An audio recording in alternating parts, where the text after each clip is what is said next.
Genesis chapter 3. Now the serpent was more subtle than any beast of the field which the Lord God had made. And he said unto the woman, Yea, has God said, Ye shall not eat of every tree of the garden? And the woman said unto the serpent, We may eat of the fruit of the trees of the garden, but of the fruit of the tree which is in the midst of the garden, God has said, Ye shall not eat of it, neither shall you touch it, lest ye die. And the serpent said unto the woman, Ye shall not surely die.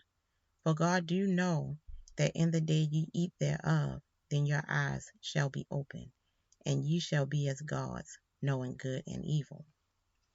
And the woman saw that the tree was good for food, and that it was pleasant to the eyes, and a tree to be desired to make one wise. So she took of the fruit thereof, and did eat, and gave also unto her husband with her, and he did eat. And the eyes of them both were opened, and they knew that they were naked. And they sewed fig leaves together, and made themselves aprons. And they heard the voice of the Lord God walking in the garden in the cool of the day. And Adam and his wife hid themselves from the presence of the Lord God amongst the trees of the garden. And the Lord God called unto Adam, and said unto him, Where art thou?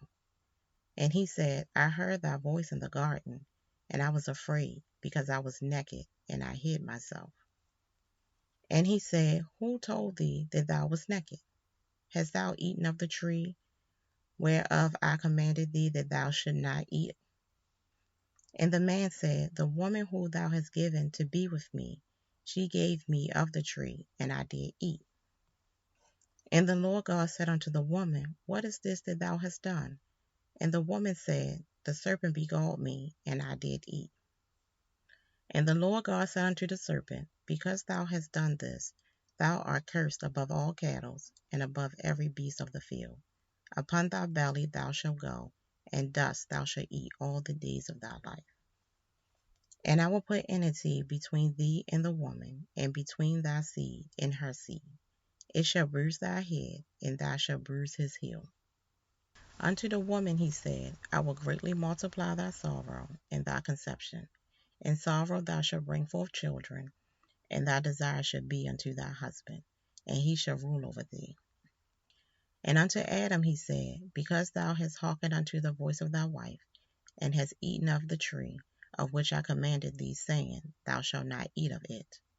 Cursed is the ground for thy sake, and sorrow thou shalt eat of it all the days of thy life. Thorns also and thistles shall it bring forth to thee, and thou shalt eat the herbs of the field. In the sweat of thy face thou shalt eat bread, till thou return into the ground. For out of it wast thou taken, for dust thou art, and unto dust thou shalt return. And Adam called his wife name Eve, because she was the mother of all living. Unto Adam also and to his wife did the Lord God make coats of skins, and clothe them. And the Lord God said, Behold, the man is become as one of us, to know good and evil. And now lest he put forth his hand, and take also of the tree of life, and eat, and live forever. Therefore the Lord God sent him forth from the garden of Eden, to till the ground from whence he was taken. So he drove out the man, and he placed at the east of the garden of Eden cherubims, and a flaming sword which turned every way, to keep the way of the tree of life.